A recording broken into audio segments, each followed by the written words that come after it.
Today is Dr. Christine Sammer, and she is my sister, okay? I was going to say that at the end, but it's pretty obvious. So she started her associate degree. She earned her associate degree from Southern. It wasn't known as Southern Adventist University at that time, but I forget what it was. It's had several iterations.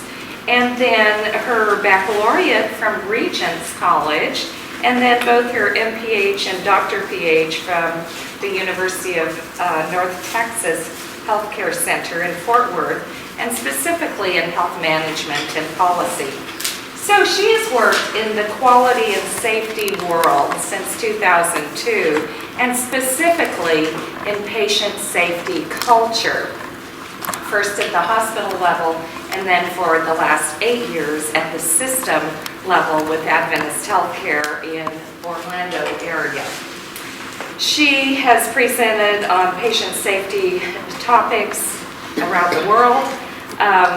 She is well published. This is something that I can hardly even fathom. She has had 2,750 full downloads of her dissertation.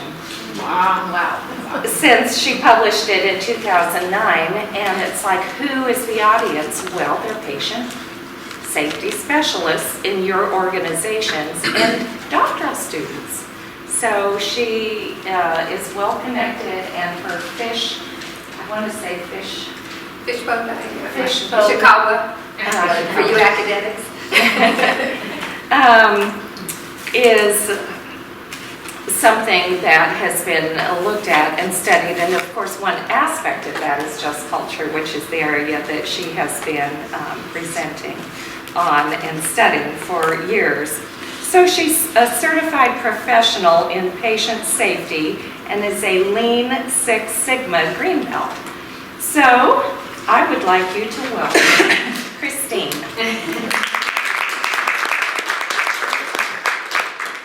You know, it's really wonderful having a sister introduce you. I hardly recognize that myself. Thank you, Barbara. That was lovely. So, again, having a sister in the same space of nursing patient care, that's our ultimate goal. And it's just wonderful that we're the only two sisters, the only two in our family. And we just enjoy working together and playing together, traveling together.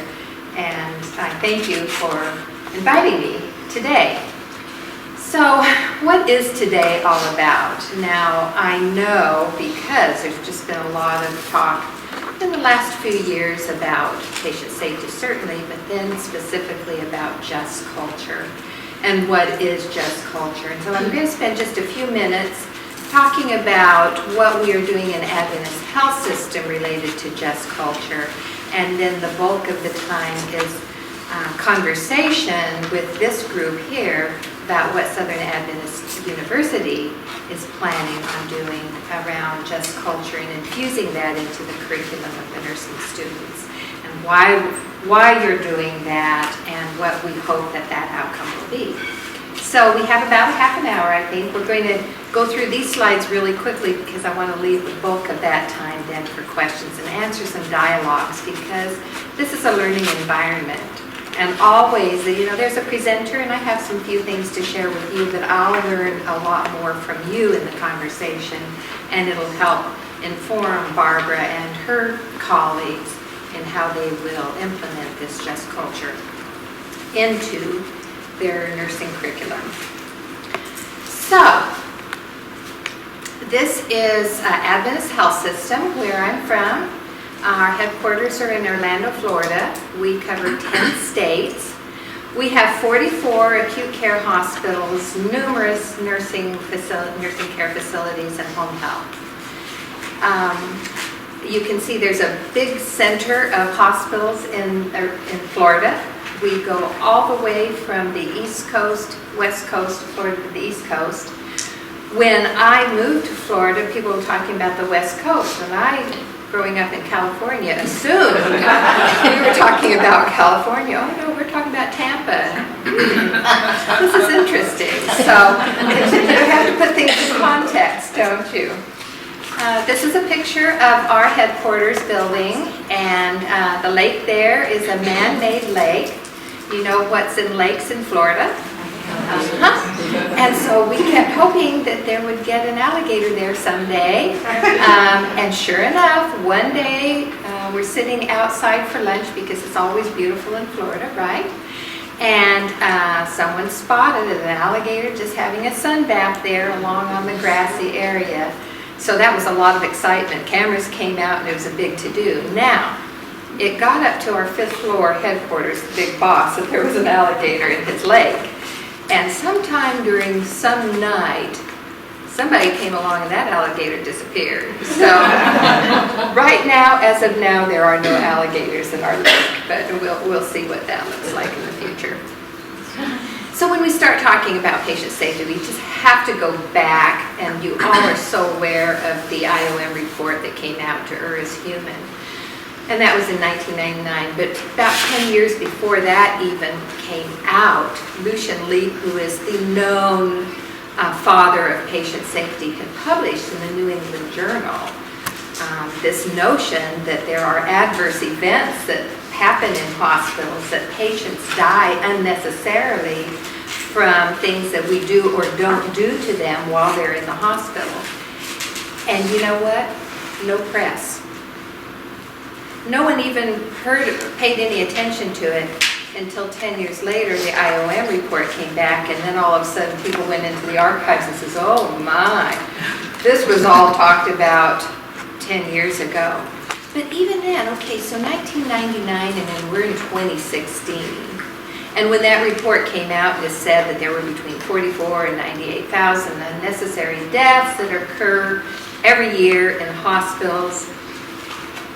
You know, people started talking about it, but what did we do?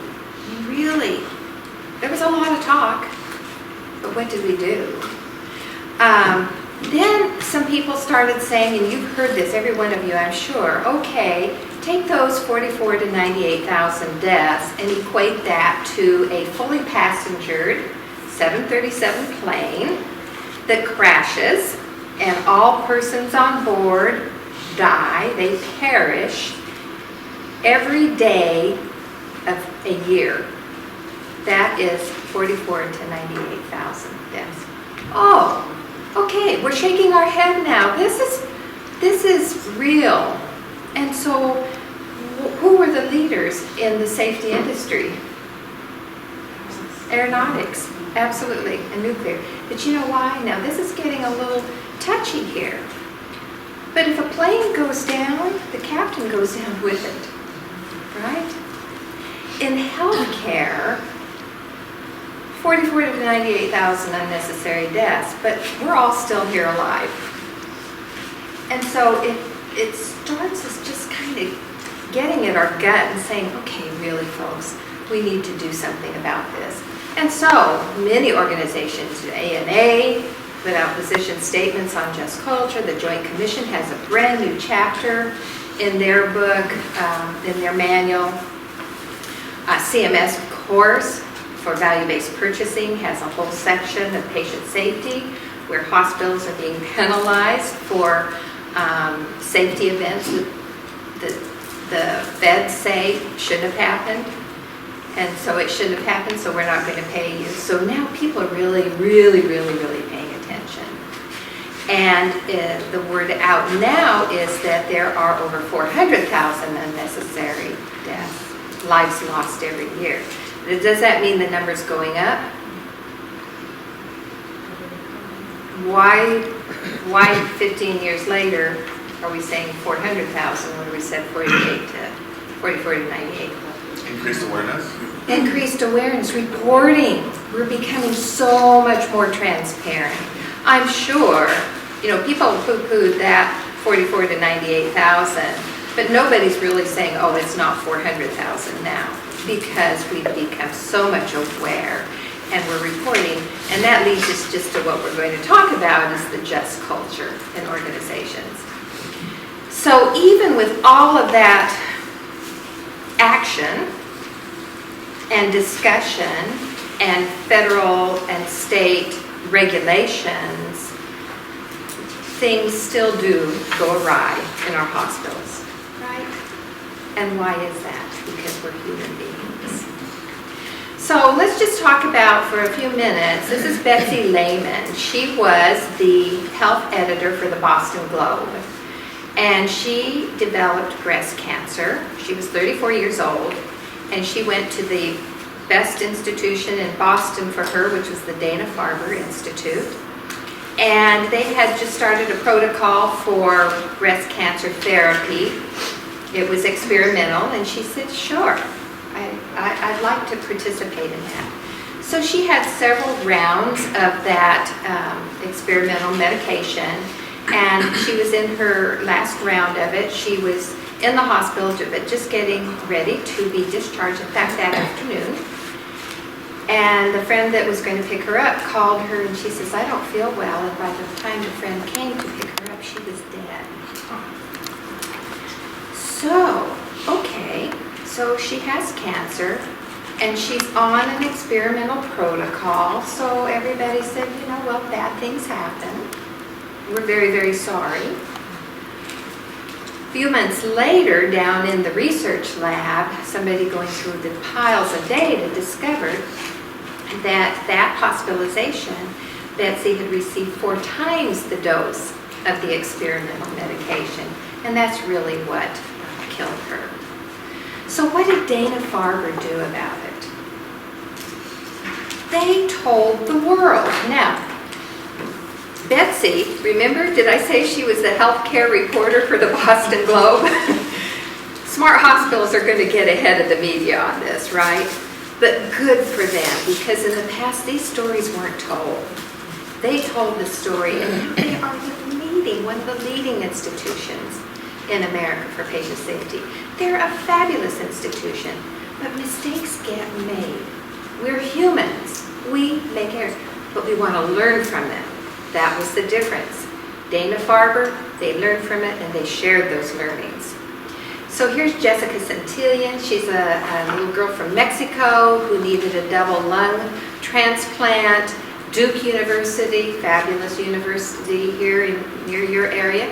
And they accepted her in for treatment.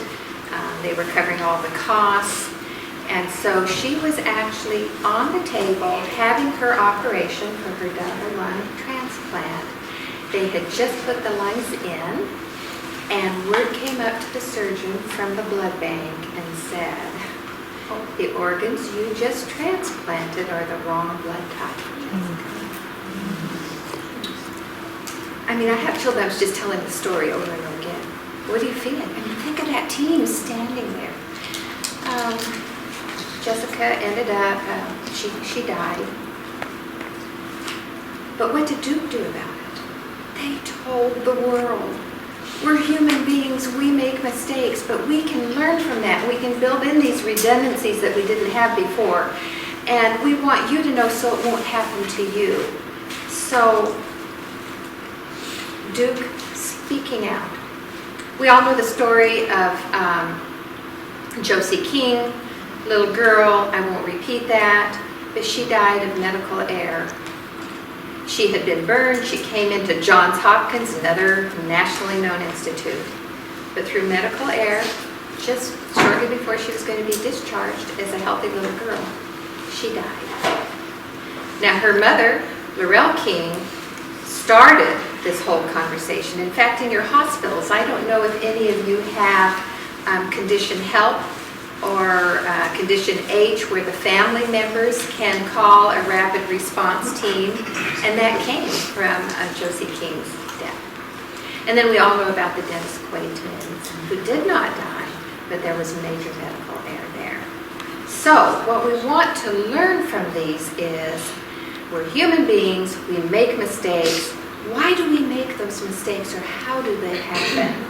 And so just to get a little theoretical for a minute, Rene Almaberti developed this model here, and what he says is that in our hospitals and in our clinical settings, in life generally, we move from a standard, we deviate from that standard, and that deviation, that deviance becomes normalized, right? So for instance, you came here this morning, and what's the speed limit on the interstate? 70?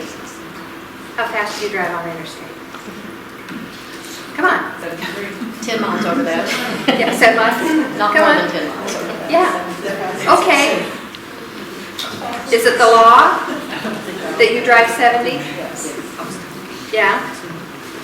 You're freely admitting that you're lawbreakers. Right? But that is because we have moved from this space over here. And here I have to do this direction. Yeah. This expected section here where the rules are, we know the rules. You follow it 100% of the time. Okay. But over here is where most of us live. The illegal normal, the real life standards. 60 to 90% of us as healthcare providers and human beings live in that space that's breaking the rules a little bit. And so it's become the norm. It's accepted. You said 7 miles over because you knew that the policeman will not stop you until it's 9 miles over or whatever the rule is. So that's the normal. And in healthcare, can you think of an instance where we have migrated from what our policy says, and everybody knows what the policy is, to our actual practice that's allowable? There's no discipline, there's no coaching, there's no reprimands for being deviated from the policy to some degree. Think of an example. How many of you have policies for hand hygiene? And do you and your staff and your students follow that policy 100% of the time in the way that it is outlined in your policy? Either the policies are impossible, this 100%, can we live in that? But we have normalized, right? We don't coach people or punish people or fire people or discipline people if they don't wash their hands every single time. So, what is to be done about this deviance? What is to be done about human error? What is to be done about mistakes that are made, no matter what the outcome is? And two very prominent, well-known patient safety experts, Michael Leonard and Alan Frankel, this is a quote from them. In the aftermath of an adverse event, when things go awry or when people make mistakes, and this happens, the individual and the teams are assured that their leaders will evaluate accountability justly. Now, I'm going to tell you, in Adventist Health System, 2016 is the very first year, and we're doing it right now, that we are standardizing across our 44 hospitals a policy and a algorithm for just culture when things go awry. We're just now doing this. But good for us for doing it now in 2016, right? Absolutely. Absolutely. You have to start. So we don't apologize anymore, but we are standardizing this. When we started talking about it and we presented this concept to nursing managers in our hospitals, and we told them that there would be an objective way to evaluate errors, the humans in that situation, and how to handle it, they stood up and applauded. They were so excited to know and to be able to share with their staff. Things go wrong, mistakes are made, but this will be evaluated fairly. No more in our institutions, when something goes bad, and for no other reason than somebody's mad, and maybe it happens all the time in the hospitals, it's a physician, goes to administration, fire that nurse. And I'm not going to say that we haven't done that, because we didn't have support, we didn't have evidence to support, we just didn't have the background. So that takes us into this just culture idea of balancing systems. Now, a few years ago when we started talking about error reporting and near-miss reporting, the buzzword out there was blame-free. We're saying, okay, staff, nurses, everybody, report things. We're not going to blame you. Report all your errors. No blame, no shame. Well, that was the other side of the pendulum. And so this is a nice balance now, where we can fairly evaluate between system accountability and system safety and personal accountability. To know that, there's a clear line must be drawn between acceptable and unacceptable behavior. And that's the personal accountability. So I'm just going to touch on a couple of algorithms here that you've probably seen. These are just culture algorithms. This is by James Reason and modified by some other experts. And it's a decision tree for determining culpability of unsafe acts. They all have kind of the same premise in action. This was one of David Marks and Michael Leonard and Alan Frankel. And they said that there's these three things that happen. There's human error, there's risky behavior, there's reckless behavior, and there's objective ways to handle those. So in front of you, you have a just culture algorithm. Anybody doesn't have one? They were at the ends of. Okay, pass them down there. There's plenty sitting at the ends of.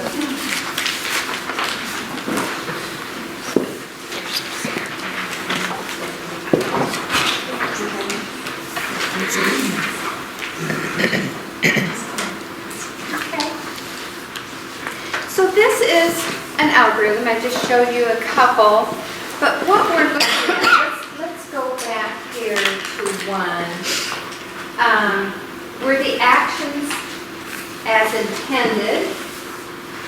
Was there any kind of unauthorized substance involved? So this side over here, was an action intended? This probably just goes straight to a criminal act, and this is not to be evaluated by nursing. Was there unauthorized substance? So lots of people are on lots of medications that lots of us don't know about that could impact care of the patient, right? This is getting more pronounced as we go. Was there a knowing violation of the safe operating procedures? No. Did this person or persons pass the substitution test? Did 3 or 4 of their co-workers in the same kind of a situation, would they have made the same mistake? Yes or no? And then, is there a, where'd I go? You can fix that while I keep talking, because I can sure talk without those slides. So, if there's a history, repeated error here, you take that into consideration. So just look down the left-hand side of this algorithm here. And you can see, this is the one that we're going to validate at Southern. This has been validated for nurses and care providers in hospitals. It's never been evaluated for when nursing students make mistakes. Do nursing students make mistakes? Yeah. And so how do we evaluate those errors in a learning environment? How do we encourage psychological safety so that when that student is in the clinical setting and they make a mistake, or there's a near miss, more than near miss, are they going to feel safe reporting that? Is the culture so not just that they wouldn't feel comfortable and so no one would learn from it? The whole idea in a just culture is that mistakes are made but we do want to all learn so that we don't repeat those over again. Thank you. So, I'm going to give you next a scenario that everyone will recognize if you've been in nursing. Here's a situation of not applying identifiers. Patients, that's kind of a red rule in lots of hospitals. It's been forever. You've got to have the right patient, whether you're giving meds or doing treatments or whatever you're doing. And so it's nothing new, nothing surprising. But the scenario I'll show you, every one of you can relate to this or something similar. This is a real life scenario.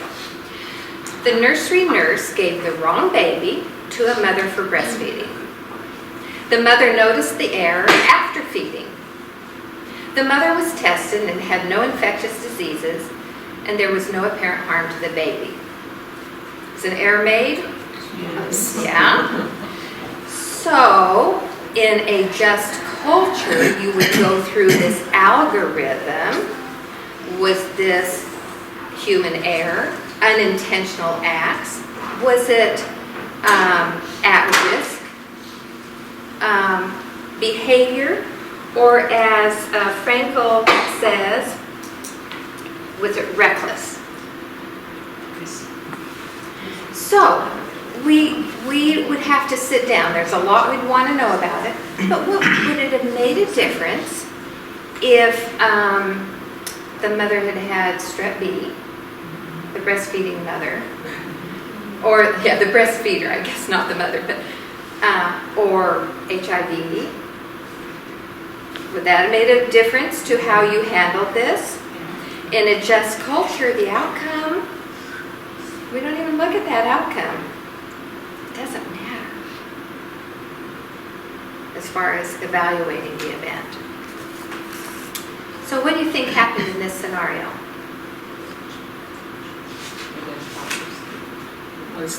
What do you think happened to this nurse?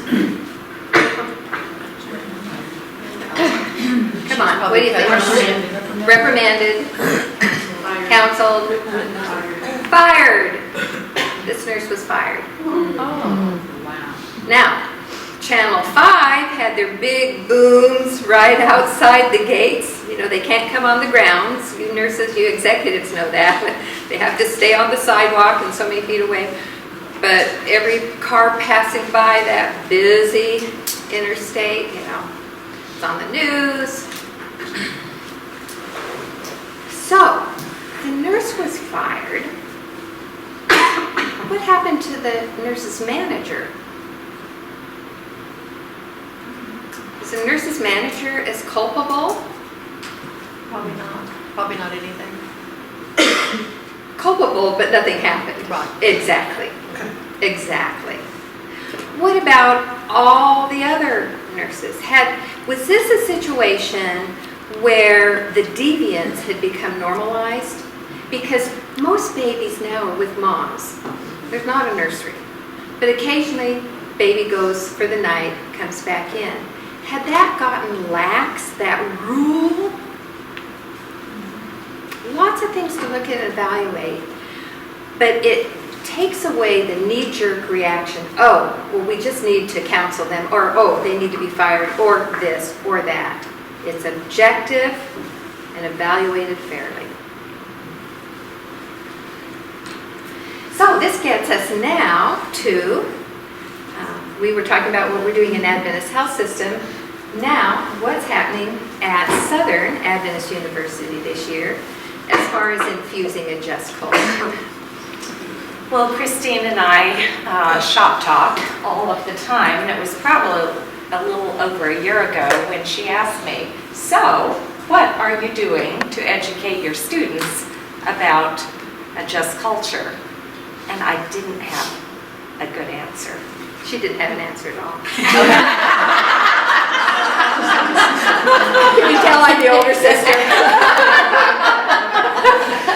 So we are on a journey educating faculty, clinical faculty, which will then spill over into our education of our students in the clinical setting in your agencies, in the skills lab, in the simulation lab. And then what do you think we hope the outcome will be as they graduate? We hope they will come into your hospitals with a good sense of an environment, what a just culture environment would be. Because that is the culture expected by the Joint Commission and ANA and so forth. But is that why we do it? Because we're mandated to. I mean, that ends up making it happen. But we want safe patient care. That is what we want. So we are on a journey, and in August, I presented to our clinical lab assistants at orientation some of the basics, the definitions of a just culture. And at that time, I believe I shared James Reason's algorithm with you, which was very simple: coach, console, punish. As we talked with Alan Frankel, and Christine knows these leaders personally, I was fortunate to be on a conference call too. We asked Frankel, has this ever been validated in an educational institution? And he said, I have no idea. I don't believe it has. He is an anesthesiologist who has now devoted his life to safety and developing algorithms. His used to be really simple. Does this seem a little bit busy to you? And that was purposeful, because when it was real simple, and if you don't use something every day, which hopefully you don't need to use it every day, he said nurses, managers, executives, they needed guidance, and this just reminds you when you only have to utilize it periodically, reminds you what to do and how to go about it. So our decision to validate this tool with nursing students has not been done, and we're pretty excited about doing that. So we want to infuse this just culture, and when I say into the curriculum, I've identified the location: skills lab, simulation lab, clinical. But of course, infusion means it permeates the entire curriculum. We talk about it in the classroom. We talk about it in our dialogues with students. But this is where it's actually implemented in these clinical settings. And we want to empower the faculty to learn how to deal with errors and near misses in a just culture setting, again, so that our graduates will exit our program knowing more about it and better able to matriculate into the workplace. So we have started, you all are familiar with the KSAs that came out of CUSIN a few years back, and we have started this building knowledge, which we were doing in August and again today, and build skills, a future meeting in which Frankel is willing to be a part of, but where we will have a skilled moderator teaching our faculty and clinical lab assistants very, very practical applications, scenario after scenario, utilizing a just culture. So that's coming. And then shaping our attitudes. We didn't grow up with this, any of us, in our own nursing educational experience. And it's easy to blame and console and coach, but are we always doing it appropriately? And creating that psychological safety, that if we can, so we're just talking about reporting errors and events. If we can migrate to the safest space where people are reporting near misses, looking to the future. Oh, you know what? I almost did this because this was happening, this was happening. If I had done it, we would have had an error. It's getting to that gold standard of reporting near misses, but in a safe environment, in a learning environment. The whole goal is to learn from all of this. And unless we have that psychological safety, starting with students, so that when they go to your hospitals, when they go to your facilities, they will feel comfortable in their real work environment talking about those near misses, and they'll be supported and celebrated for that kind of reporting. So, again, the integration of just culture, we hope, will impact clinical practice, and that students, both in the clinical setting and as they graduate, will be welcomed for thinking in this manner and have the expectations in whatever unit they work in that this is practiced, and hopefully help be on committees. Graduates, even if they're new, they have some cutting edge knowledge and can be novice committee members and help the system along, and contributors, as we say, to safer healthcare delivery. So as we close this, and the way we close it every time when we have these conversations, is that we are all on a journey for safety and just culture. And this is a journey to a place where what should happen happens, and what should not does not 100% of the time.